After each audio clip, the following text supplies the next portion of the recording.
Bonjour et bienvenue à tous. Merci de nous retrouver encore une fois sur les plateformes du média Iguihé. J'ai le plaisir d'accueillir dans les studios Tite Gatabazi, analyste politique. Bonjour Tite. Bonjour Bertrand. Tite, actuellement à Doha, il y a des processus en cours entre Kinshasa et l'AFC M23. Doha, ça fait beaucoup de mois qu'il est en place. Oui. Mais pourquoi ça traîne? Oui, bonne question. La signature du 29 juillet dernier, c'était plutôt une déclaration de principe. Essayons, avec les efforts de la médiation, essayons d'obtenir quelques points sur lesquels au moins on peut tomber d'accord, quitte à discuter des causes profondes plus tard. La déclaration de principe dit cessation des hostilités avec effet immédiat. Ça s'appelle, en termes techniques, cessez-le-feu. Okay. Libération des Tutsis congolais incarcérés à Makala, Doha, de Miap et partout là, pour quoi? Délit de faciès. Ouverture de banques à Goma et Bukavu. Reprendre ou annuler la recommandation de l'Assemblée nationale qui demandait au gouvernement de ne jamais dialoguer avec l'AFC M23.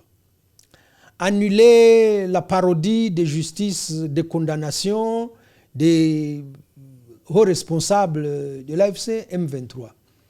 Ils ont même, leurs têtes ont été mises à prix par le très sulfureux Moutamba qui est en difficulté aujourd'hui. De tout ça, je dis bien de tout ça, Kinshasa n'a pas bougé d'un iota. Et donc, comment voulez-vous passer à la phase suivante si, aux yeux de médiation, de l'opinion, de tous les témoins possibles et imaginables, Kinshasa n'a jamais rien fait de tout ça. Et donc, voilà où on en est. Dans le discours officiel, le chef de l'État lui-même, un coup, je veux la paix des braves pour mon peuple.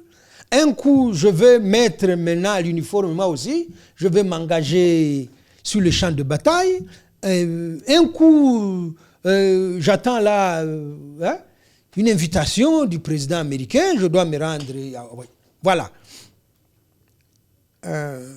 Ça a été dit il y a longtemps de cela. Tshisekedi joue de pirouettes.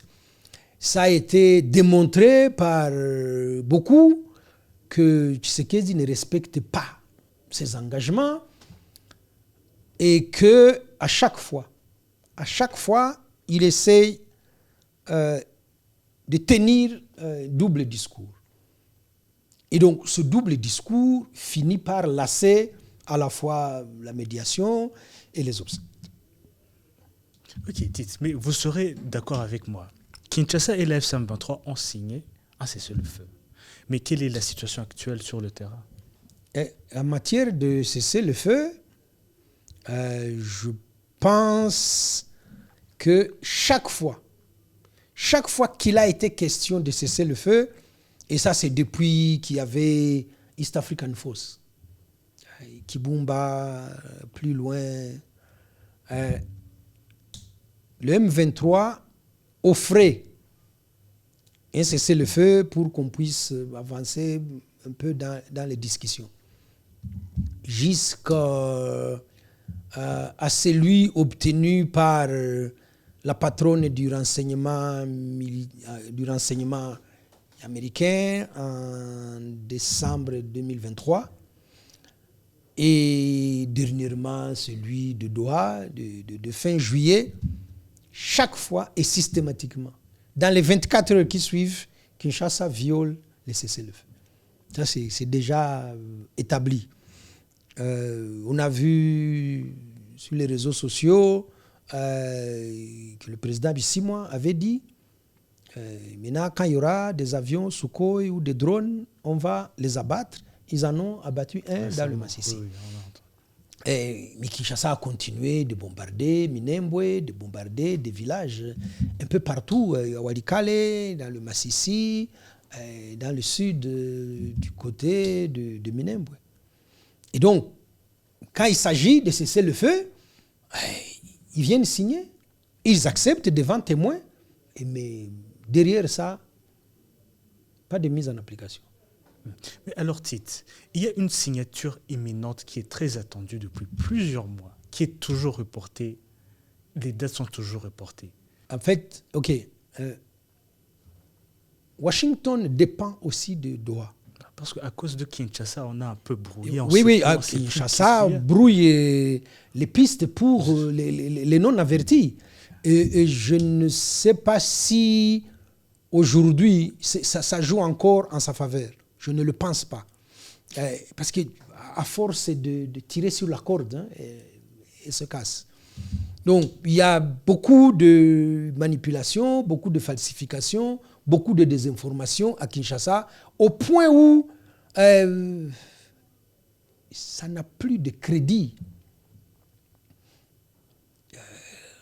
On parle de Washington et le ministre Mouyaya dit son président ne se rendra pas à Washington si jamais le Rwanda n'a pas fait ci ou ça. Tout est dans la déclaration de principe de Washington. Kinshasa exige je ne sais quoi. Le retour de la souveraineté de l'État, de l'autorité de l'État, Non. L'État zaïrois puis congolais a abandonné les citoyens depuis les années 80. Ça ne date pas d'aujourd'hui. Il faut quand même au moins donner crédit à l'AFC M23 d'avoir rétabli l'eau courante dans les foyers. Pourquoi les autorités précédentes ne l'avaient pas fait? Et pourtant, ils facturaient. La régie des eaux vous envoie des factures pour une consommation que vous n'avez pas utilisée à la maison. À Goma, vous arrivez à Goma un peu avant, dans les deux, trois premiers mois. Janvier, février, vous entendiez des groupes électrogènes dans les parcelles, à côté des immeubles publics. C'est parce qu'il n'y avait pas de courant de manière continue dans Goma. Depuis que l'FCM 23 est là, les gens sont étonnés qu'ils aient du courant 24 heures sur 24. Ils sont en train de réfectionner les routes. Où est-ce qu'ils ont trouvé ces moyens? Il y a des recettes de l'État qui rentrent aujourd'hui dans la caisse et qui servent l'intérêt public, ce qui n'était pas le cas avant. Donc, quand vous avez comme ça une entité qui offre des services à la population, aux citoyens, c'est à se demander pourquoi avant ça ne se faisait pas. Donc, Kinshasa peut continuer à tergiverser. Ça n'est pas vraiment dans son intérêt de se mettre à dos. La médiation à Doha, il n'y a pas que les Qataris. Il y a une présence américaine. Il y a une présence africaine par la délégation togolaise. Il y a une présence française. Et après, vous avez comme ça, les Américains communiquent, les autres communiquent, et à travers ça, nous avons la lassitude du président, ici moi, Bertrand. Et c'est comme ça qu'on reçoit des informations pour dire, en définitive, Kinshasa est de mauvaise foi. Ok, mais Tite, à travers tous ces processus, que ce soit Washington ou Doha, pouvez-vous essayer de nous expliquer ou bien de nous faire comprendre cette réticence de Kinshasa? Réticence de Kinshasa. Selon votre analyse politique, est-ce que c'est une hésitation? C'est un manque de volonté? C'est une réticence? Mais qu'est-ce qu'il y a? Comment pouvons-nous définir ça? Je pense très sérieusement que c'est délibéré. C'est bien élaboré. Il y a beaucoup de cynisme dans ça. Et il y a vraiment la pesanteur de la politique intérieure qui prend comme ça en otage la diplomatie du pays. Le président Tshisekedi, aujourd'hui, il n'est pas taxé. Il a prouvé qu'il gouvernait sur la base tribale. Le président Tshisekedi ne peut pas dire qu'il a une vision de ce qu'il peut faire pour son pays. Le président Tshisekedi est réfractaire au dialogue. Le président Tshisekedi est passé maître dans l'art de ne pas respecter ni sa parole ni ses engagements. Et donc, tout ça fait que la structure autour de lui doit suivre son profil psychologique. Et il y a beaucoup de courtisans autour, tout ce qu'on appelle les frappeurs et les jouisseurs. Il a éliminé toutes les têtes pensantes autour de lui. François Béat n'était pas un courtisan, c'était un excellent technicien. On peut aligner comme ça beaucoup de gens qui sont tombés en disgrâce parce que ces gens avaient au moins la volonté de dire au chef, voilà, l'intérêt du pays exige ça et ça. Donc, depuis le premier mandat, on aurait pu penser qu'il était bloqué par son alliance avec le FCC de Kabila. Mais une fois qu'il s'était débarrassé de Kabila, on n'a pas vu. On ne l'a pas vu dérouler une politique pour le pays. Mais par contre, il a multiplié à la fois des trahisons, à la fois des compromissions. On ne pouvait pas imaginer que Jean-Marc Kabound pouvait faire la prison sous Tshisekedi. On ne pouvait pas imaginer ça. On a vu combien de vidéos. Tshisekedi et Kamere à Genève, Tshisekedi et Kamere à Nairobi, Tshisekedi et Kamere entourés de leur famille dans un cadre strictement privé, avec les épouses assises dans des fauteuils. Félix Tshisekedi est en train de jurer. C'est un partenaire politique très fiable. C'est un homme très intelligent avec qui j'ai signé un... Et c'est mon beau-frère. Une fois à la présidence, il a foutu Kamere en prison. Donc, voilà. On peut aussi multiplier comme ça les trahisons pour des mobiles vraiment de bassesse. Alors, quand vous n'avez pas de ligne, ni en politique intérieure, ni en diplomatie, en sécurité, on voit à quoi ressemblent les FARDC. Il leur a collé combien de couches? Aucune efficacité. C'est tantôt East African Force venait nous aider. Non, non. C'est après, il faut faire venir des mercenaires. Oh non, non, non, nous comptons beaucoup sur les FDLR. Les FDLR existent. Non, non, ils sont là, mais voilà. Après, Mwindo Nzagi vient lui souffler à l'oreille. Vous savez, nous, on gère les Ouazalendo là-bas, il faut les légaliser. Ah ouais, conseil des ministres, hop, Ouazalendo, désormais, vous faites partie de nos forces de sécurité. Les Burundais, venez s'il vous plaît, on va payer, on a de l'argent. Tout ça a donné quoi? La prise de Goma et de Bukavu. Est-ce que, à un certain moment, compte tenu des défaites, compte tenu de la situation et des conseils qu'il écoute à gauche, à droite, il ne peut pas faire une pause et réfléchir?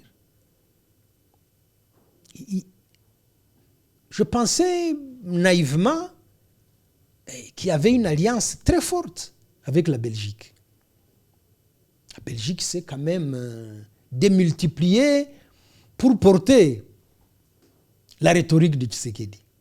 J'ai été surpris de voir le ministre belge des Affaires étrangères devant les députés de son pays en train de dire, nous, le gouvernement belge, sommes fatigués des fausses promesses de Tshisekedi.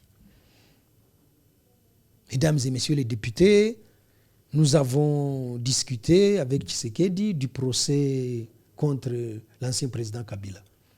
Il nous a promis qu'il allait arrêter ça.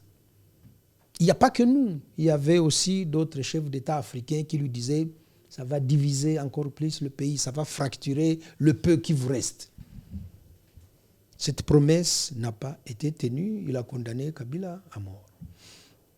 Nous avons reçu ici la délégation de la Senko avec les églises protestantes. Ils sont porteurs d'un excellent projet de dialogue. Vous savez très bien que le pays est en crise depuis son indépendance. Crise identitaire, crise institutionnelle, crise sociale, crise politique. On peut multiplier les motifs de crise. Mais les religieux ont pris le temps de s'asseoir, d'analyser tout ça et proposent un dialogue inclusif. Tshisekedi nous a promis qu'il allait le faire. Les prêtres attendent l'ordonnance de mise en application. On n'a pas vu ça. Nous avons soutenu, nous continuons de soutenir, nous soutiendrons toujours le processus de Doha. Mais c'est Tshisekedi qui bloque. Et ça, c'est l'allié belge qui est en train de l'accuser devant les députés. Donc voilà un peu le profil, si tu veux, de Tshisekedi et de son exercice du pouvoir. Okay. Mais alors, Tite, en parlant de ces retournements de veste de Tshisekedi, il avait juré qu'il ne négocierait jamais avec le M23, même s'il se trouvait devant sa porte. Maintenant, ils sont en négociation. Oui. Est-ce que Tshisekedi a-t-il intérêt que ces négociations traînent, ou bien il avait intérêt que ces négociations n'aient juste pas lieu? En tout cas, il n'a pas accepté d'aller à Doha de gaieté de cœur. Ce n'était pas sa priorité, ce n'était pas son choix. Il est allé parce que, disons-le, sur le terrain militaire, il était très mal. Donc, le rapport de force qui était en sa défaveur l'a poussé finalement à dire, bon, allez, on va y aller. Et donc, en y allant comme ça, en traînant les pieds, c'est pour ça qu'on voit des hésitations. En fait, on veut comprendre quel est l'intérêt de ce retard pour lui. Est-ce qu'il veut qu'un jour, les Américains et les Qataris ils se réveillent, ils disent « Nous sommes fatigués, le processus est stop, rentrez chez vous, vous allez régler ça entre vous. » Entre vous. C'est ce qu'il attend. Qu'est-ce qu'il attend? Mon Dieu. Je pense que sa marge de manœuvre s'est vraiment réduite comme peau de chagrin. Sur le plan militaire, il ne peut plus. Hein?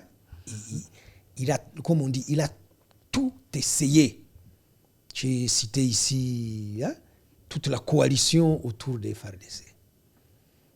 Chaque fois qu'il engage de nouvelles troupes, il perd du terrain, il perd du matériel, il perd des hommes.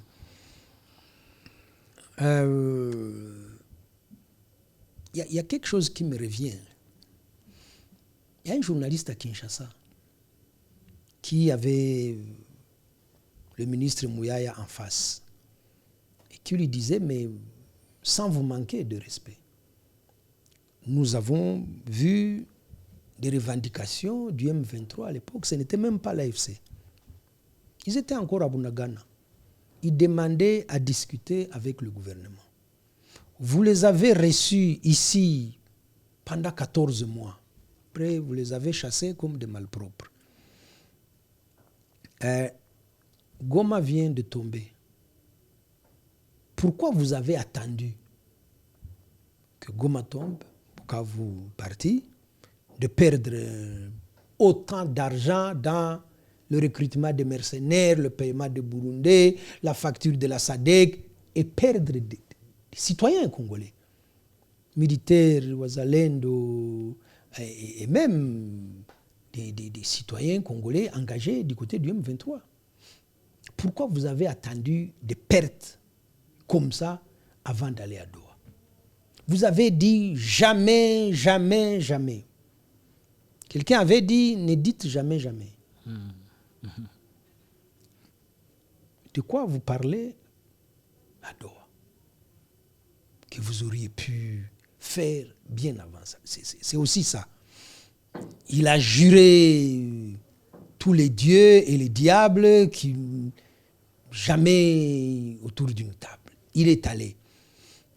Il a juré beaucoup de jurons. Une fois, il a même dit rendez-vous au ciel, comme s'il savait qu'il irait au ciel après sa vie sur terre. Mais ça, c'est une petite parenthèse. Donc, le fait de s'être mis dans cette posture-là et d'en faire l'objet de communication le met en porte-à-faux aujourd'hui avec les discussions à Doha, avec Washington. Et donc, il s'est fabriqué une rhétorique qu'il a vendue à son fan club, qu'il a payé très cher à des cabinets de lobby pour que la presse occidentale en fasse l'écho. Et aujourd'hui, la boule s'est désagrégée. Et donc, quand ça se désagrège, ça exige quand même beaucoup de force psychologique, beaucoup de maturité pour dire je n'arrive plus à faire ça, il faut que je change de fusil d'épaule. Il faut avoir une équipe solide autour de soi et qui soit politiquement très affûtée, et qui dise, chef, voilà comment nous pouvons négocier le virage sans perdre de face. C'est pour ça que nous avons des amis, des partenaires qui nous proposent un cadre de dialogue. On va aller au dialogue. Militairement, nous sommes KO. Diplomatiquement, nous n'arrivons plus à convaincre qui que ce soit. Les médias qui nous étaient favorables n'ont pas servi à grand-chose. Politiquement, en interne, voilà comment c'est. Nous n'avons pas de groupe compact autour de vous. Mais cette réflexion-là n'a pas été faite au Palais de la Nation, à Kinshasa, ni dans les cabinets qui pompent beaucoup plus l'argent qu'ils ne donnent de la réflexion. Ou alors, on peut aussi penser qu'il y a des cabinets qui produisent comme ça des notes, ce qu'on appelle des notes stratégiques, qui lient à peine et qui n'acceptent pas et qui ne mettent pas en application. Mais, pour être bref, au jour d'aujourd'hui, il est dos contre le mur. Ok, Tite. Alors, politiquement, à Kinshasa, ça bouge un peu. Est-ce que tout ce qui se passe maintenant, actuellement, est-ce que ça a un lien avec un possible remaniement du gouvernement Souminho? Parce que ça parle. Ah oui. Y a-t-il un lien? À Kinshasa, ça bouillonne. Parce que ça doit bouillonner. Les Kinois sont très vivants. Regardez l'état de la classe politique à Kinshasa. Pléthore de partis politiques, composantes je ne sais quoi, composantes autorité morale de je ne sais qui, de je ne sais où, voilà. Mais, ok, on arrive quand même à obtenir l'union sacrée autour du chef de l'État. UDPS, j'allais même dire ça en lingala pour reprendre ce que quelqu'un disait, UDPS et pas, Ikamer et pas, tout. Bakoma wapi. L'union sacrée, vous avez qui? Vous avez UDPS Tshisekedi, comme eux-mêmes l'appellent, dont Kabouya est l'exécutant. Vous avez Vital Kamerhe, UNC, qui est un allié compte tenu de son poids à l'Assemblée nationale. Vous avez Bahati Lukwebo. Vous avez Jean-Pierre Bemba. Dans une moindre mesure, Sama Lukonde. Et le vieux Mbosso, il ne faut pas que je l'oublie. C'est ça le directoire de l'Union sacrée. Mais il y a déjà eu des... Il y en a qui ont défroqué. Bahati Lukwebo, est-ce qu'il soutient ou pas? On se pose la question. En tout cas, il a disparu des radars. Tout chef d'un consortium des partis politiques. Et regardez le sort qui a été réservé à Kamere au perchoir. Ça, c'est une manœuvre de l'UDPS. Kabouya a dit devant la caméra, je vais consulter l'autorité morale, spirituelle et tout ce que vous voulez, mais je vais demander la ligne à suivre au chef de l'État. Et Kamere a été éjecté en violation des textes de l'Assemblée nationale. Ce que Christian Mwando a rappelé en disant, je vous prie d'acter que nous fonctionnons à l'Assemblée nationale sur la base des irrégularités. Il y avait le professeur Mbata qui était impassible, qui ne disait rien. Ça veut dire que même au niveau de l'Union sacrée, ce n'est pas la peine. Alors après, vous avez l'opposition politique. Regardez le sort qui est réservé aux partis, en tout cas à ceux qui restent fidèles à l'ancien président Joseph Kabila. Quand vous n'êtes pas en prison, vous êtes perquisitionné le matin, le soir vous êtes interpellé par les services secrets, le lendemain c'est votre femme, après c'est votre fils qui se rendait à l'école parce qu'il est enfant d'un tel. C'est ça aussi, la persécution de la classe politique à Kinshasa. Quand vous allez du côté de la presse, c'est pas du tout joli. Ou vous acceptez de rouler pour le pouvoir et de répéter des contre-vérités, moyennant parfois quelques billets de dollars. Et si vous essayez d'être objectif, vous filez en prison. Stanislas Boujakera a fait la prison, pas parce qu'il avait tué quelqu'un. Regardez du côté de la société civile. Je parlais tantôt de la Senko, mais aussi de l'église protestante. Pasteur Moulundangoy, qui est de l'église baptiste, je crois, si je ne m'abuse, il est en prison. Mais c'est un ancien président de la commission électorale. Mais parce qu'il a une voix qui porte et qu'il ne fait pas les louanges du président Tshisekedi, il passe par la case prison. C'est quand même choquant, Bertrand. C'est quand même choquant de voir un ministre comme Jean-Pierre Bemba qui vient à la télévision pour traiter les évêques de politiciens en soutane. Et donc, voilà un peu l'état de la classe politique à Kinshasa. Et donc, quand vous avez cette classe politique-là, où vous vous rangez derrière le président, vous applaudissez, vous n'apportez pas de réflexion. On ne vous demande pas de réfléchir. Ou vous vous taisez et vous attendez la fin du mandat dans 3 ans. Ou vous vous mettez à parler et vous savez que les services de renseignement sont dans votre jardin. Comment pouvez-vous dire qu'on a de la sérénité à Kinshasa? Non, il n'y en a pas. Et même qu'à l'UDPS, il y a 2 factions.